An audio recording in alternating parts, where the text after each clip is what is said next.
자, 그런데 이게 우리나라랑은 무슨 관계가 있단 말입니까?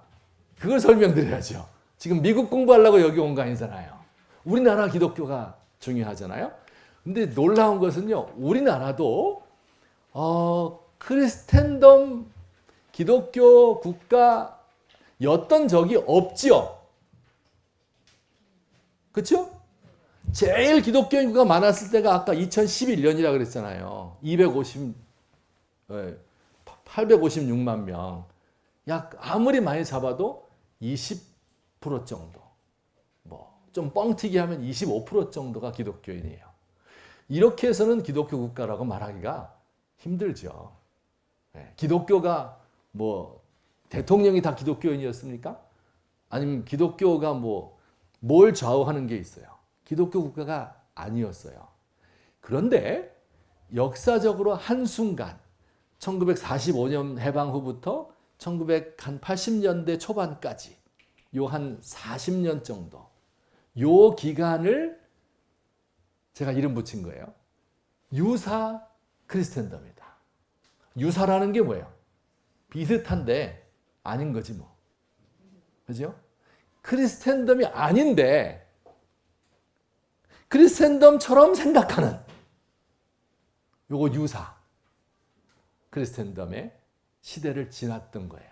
우리나라가. 이해되시죠? 근데 지금은 어때요? 80년대 이후에는 포스트 크리스텐덤이에요. 우리도. 원래 크리스텐덤은 아니었는데 더 크리스텐덤 아닙니다. 더 기독교 사회가 아닌 거예요. 이것을 이해해야 된다.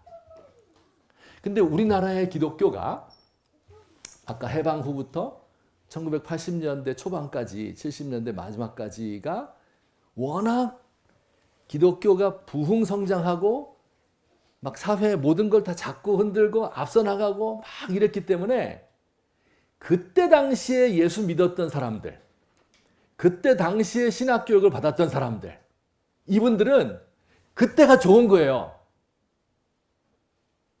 근데 여러분이 거의 다 그때 예수 믿었죠?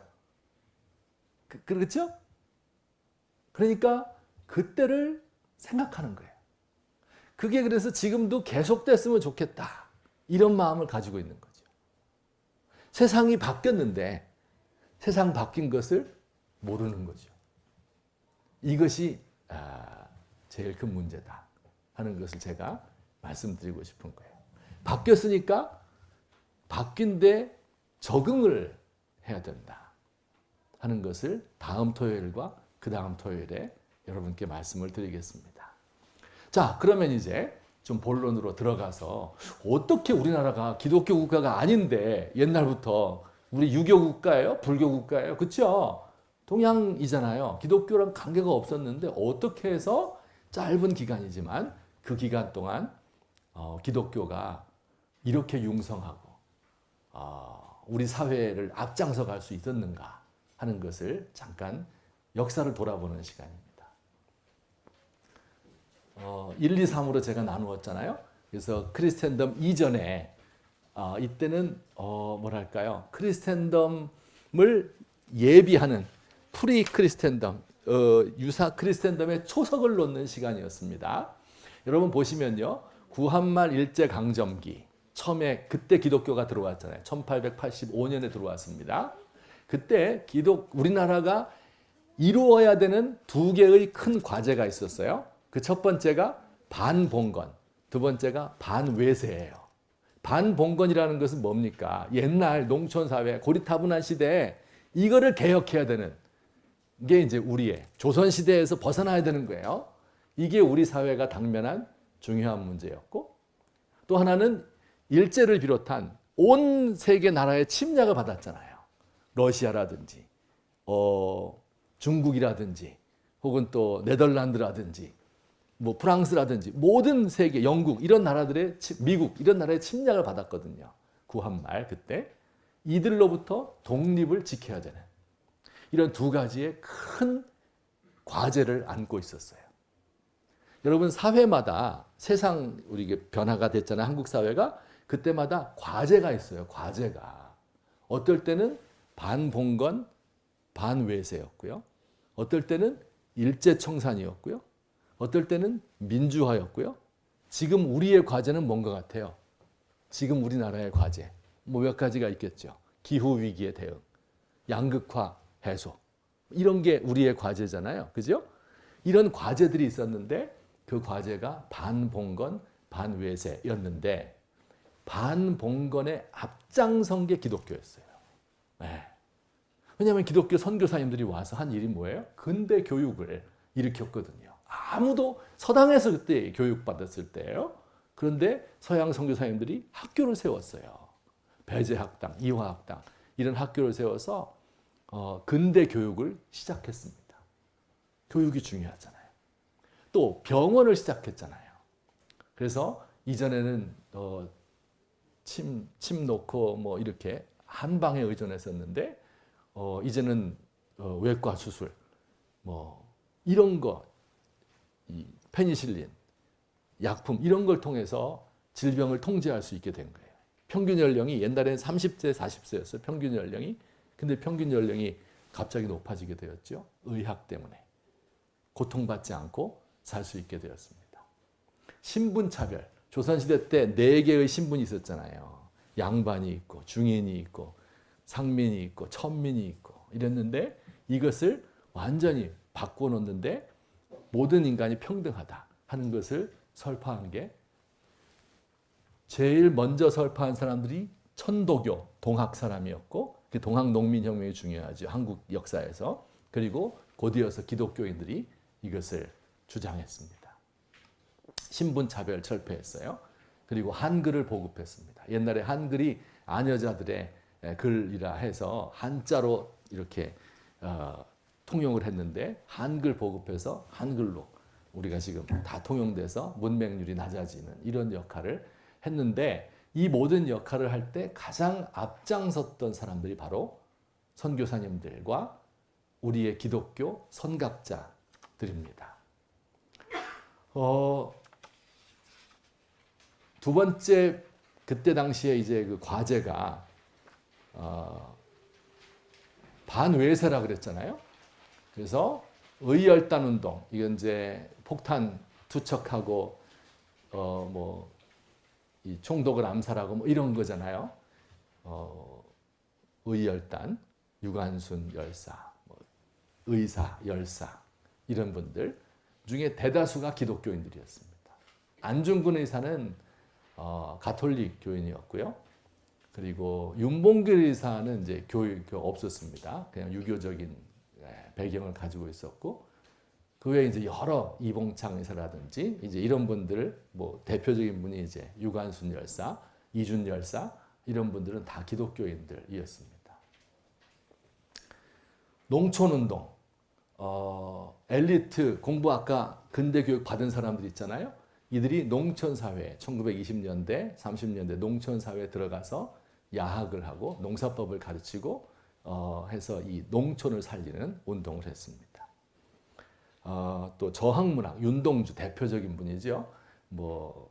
그래서 기독교인으로서 일제에 대항하는 이런 문학, 시소설, 또 한일, 항일, 무장투쟁, 봉오동 전투, 또 청산리 대첩 이런 얼마 전에 홍범도 장군 또 한국에 유해를 모셔오고 이랬는데 그 봉오동 전투를 참가했던 그 주도적인 세력이 이제 그 간민회라는 분들, 기독교인들 중심의 만주에 사는 분들이었습니다. 뭐 이런 식으로 반외세 투쟁의 선봉에 섰던 겁니다. 그래서 이 반봉건 반외세 운동 요 구한말과 그다음에 일제 시대에 반봉건 반외세 운동의 뭐랄까요 총화 아주 그 꽃봉오리 이 뭐냐면 3.1운동이에요. 3.1운동 때 33인의 민족대표라고 이야기하잖아요. 근데 엄밀히 말하면 민족대표가 아니죠. 민족대표면 뭐 옛날에 장관했던 분들, 왕족 이런 분들이 민족대표를 해야 되겠죠. 근데 종교대표예요. 그래서 16명의 기독교 대표, 15명의 천도교 대표, 2명의 불교 대표. 그래서 이 세 개의 종교가 연합을 해서 만세운동을 일으켰습니다. 근데 그 배경에 있는 사상이 바로 기독교 사상이에요. 1919년에 3.1운동 때 독립선언서를 발표했잖아요. 그 독립선언서를 작성한 사람이 최남선입니다. 근데 최남선은 기독교인이 아니에요.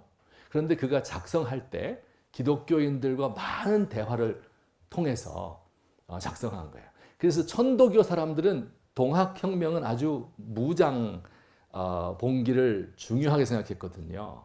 그런데 기독교인들은 평화를 중요하게 생각했거든요. 근데 3.1운동은 평화운동이었어요? 무장운동이었어요? 네, 평화운동으로 시작해서 나중에 무장도 했지만은 그러나 평화운동이 핵심이었습니다. 이 3.1운동의 이 단지 민족의 독립만이 아니에요. 민권운동, 그렇죠? 평등 사상, 이런 게 다 그 안에 녹아 들어가 있어요. 어디서부터 온 거예요? 그 기독교에서 온 거라니까. 그리고 그 3.1운동의 정신에 의해서 3.1운동 이후 한 달 만에 세워진 게 상해 임시정부죠. 상해 임시정부의 이 기조가 되는 상해 임시정부 헌법에 따르면, 헌장에 따르면 하나님이 우리나라를 세우신다. 이렇게 돼 있어요. 그러니까 이제 우리가 학교에서 교육을 이런 부분을 잘 안 받아서 그런 것 같은데요. 한국 기독교가 이 대한민국 민주공화국 여기에 끼친 영향이라는 거는 이루 말할 수 없는 거예요. 그 당시에 한국 기독교가 선교사부터 시작해서 이 정신이 완전히 개화가 되고 1907년 대부흥을 위해서 막 깨난 거예요. 사람이 확 바뀐 겁니다. 예, 옛날의 한국 민족이 아니었던 거예요. 그래서 이분들이 앞장서서 3.1운동을 일으키고 임시정부를 세우고 임시정부 요인의 약 30에서 40%가 기독교인입니다. 대지승만 뭐 말할 필요도 없고요. 김구 선생 말할 필요도 없고요. 기독교인들이에요. 그리고 그 비율은 지금까지도 깨지지 않고 30에서 적을 땐 30, 많을 땐 40. 이게 지금 우리나라 국회도 조사해 보면 딱 그 비율입니다. 여태까지 깨지지 않고 있어요. 이 기독교인들이 가지고 있었던 그 저력, 이게 정말 놀라웠던, 이 한국을 형성하는데 이런 큰 도움을 준 세력이 바로 기독교인들입니다. 그렇게 해서 이제 해방 전까지 기독교인들은 너무나 백성들로부터 존경을 받았습니다. 신뢰도 조사 그때 했으면요, 신뢰도가 90이 넘어요. 신뢰도가. 근데 일제가 막 반대를 하고 예수 믿는 거 싫어하니까 교회가 부흥이 안 됐어요. 약 전 인구의 한 3% 정도가 기독교인이었다고 보통 이야기하는데 많지 않았습니다. 한 30만 명 정도 되었어요. 2천만 인구에 30만 정도. 그러니까 1.5%밖에 안 되네요. 그죠? 그 정도 기독교 인구였습니다. 그런데 백성들로부터 엄청난 존경을 받았어요. 그러나 일제의 압박 때문에 또 전쟁 끌려가고 이렇게 하면서 교회를 나갈 수가 없었던 거예요, 사람들이. 그러다가 해방을 맞았습니다. 어떻게 될까요? 기독교인에 대한 신뢰도가 그렇게 높았기 때문에 해방이 된 이후에 정말 대거 급성장이 일어나게 된 겁니다. 게다가 해방 이후에 기독교가 역시 한국 사회의 주류를 형성했던 겁니다. 그러니까 당시에 이제 한국 사회에서 제일 중요한 과제가 일제청산이었는데 일제청산에서 실패했어요. 이거는 한국 사회도 실패하고 한국 교회도 실패했습니다. 두 번째가 반공이었습니다. 공산당으로 나라를 수호해야 되잖아요. 기독교가 제일 앞장섰습니다. 또 산업화잖아요. 잘 살아야 되잖아요. 먹고 살아야 되잖아요. 여기에 이제 박정희 대통령이 물론 앞장섰고 그 배후에 있었던 기독교 세력이 이들을 도와서 박정희 대통령을 도와서 산업화에 성공을 하게 된 것입니다. 그래서 이 당시에는 제가 아까 말씀드렸지만 기독교와 그러니까 한국 사회가 크리스텐덤이 아니었잖아요. 그런데도 기독교와 국가가 교회와 국가가 서로 많은 도움을 주고받았습니다. 기독교가 반공주의에 선봉했었어요. 맨 앞장섰어요. 왜냐하면 기독교인 중에 대다수가 상당수가 북한에서 내려온 분들인데 월남이라 그러죠. 아마 우리 성도교회도 월남한 성도님들이 주축이 되어서 교회를 세우시는 거 맞죠? 예. 그런데 그 월남한 분들 중에 많은 분들이 북한에서 핍박을 받고 넘어온 거거든요. 지주계급이다. 왜냐하면 기독교인들이 워낙 활발하게 활동을 하고 깨었기 때문에 돈을 좀 벌었거든요. 공산 정권이 들어서면서 땅을 빼앗고 안 뺏기려는 사람을 죽이는 겁니다. 그래서 월남한 사람들이기 때문에 공산당에 대한 이 원한이 뼈에 사무친 거예요. 그래서 이 유물론자 공산당과는 기독교와 절대 같이 할 수 없다. 이런 생각이 가득했기 때문에 기독교인들이 선봉에 섰어요. 게다가 그때가 이제 냉전 시대였잖아요. 이념 대결 시대잖아요. 근데 이 자유진영의 대표가 미국이었잖아요. 미국 사람들, 선교사님들이 한국에 와서 도와주고 있잖아요, 지금. 한국의 유일한 혈맹이잖아요. 전쟁 같이 했잖아요. 그죠? 그러니까 기독교와 미국과 또 반공 이런 것이 다 하나가 되어 있는 거죠. 기독교 신앙과 반공주의, 미국 하나가 되었어요. 그래서 여러분 지금도 태극기 집회 가보시면 태극기와 성조기와 십자가가 같이 나타나죠. 그 이제 젊은 분들 한 40대 이렇게 된 분들은 그 이하 된 분은 이해를 못 해요. 왜 우리 태극기 집회인데 성조기가 나타날까? 미국이 뭘까? 그죠? 근데 십자가는 또 왜 있을까? 참 이상해요. 이해가 안 돼. 그런데 그 당시를 겪었던 분들은 이해가 갑니다. 태극기와 십자가와 성조기 셋이 일치가 되는 거죠. 기독교 정신이 산업화에도 엄청난 영향을 주었습니다. 그리고 산업화 시대에 이제 여러분 국제시장 다 보셨죠? 얼마나 재밌어요. 그죠? 산업화 시대의 정신을 우리가 잘 포착할 수 있는데 그 밑바탕이 되는 것이 거기 이제 기독교 얘기는 안 나오지만 기독교가 밑바탕이 되어 있습니다. 그래서 국가에서 기독교에 대해서도 많이 혜택을 베풀었고 1980년대 전후에 70년대 80년대 세계 복음화 대성에 100만 명, 150만 명이 여의도 광장에 모였던 그런 기억이 있습니다. 예, 6.25 전쟁 때 같이 했죠. 그래서 이제 이렇게 친미와 친기독교 당시에 어떤 이 사회적인 이 상황 여기에 기독교가 앞장섰던 것을 볼 수가 있습니다.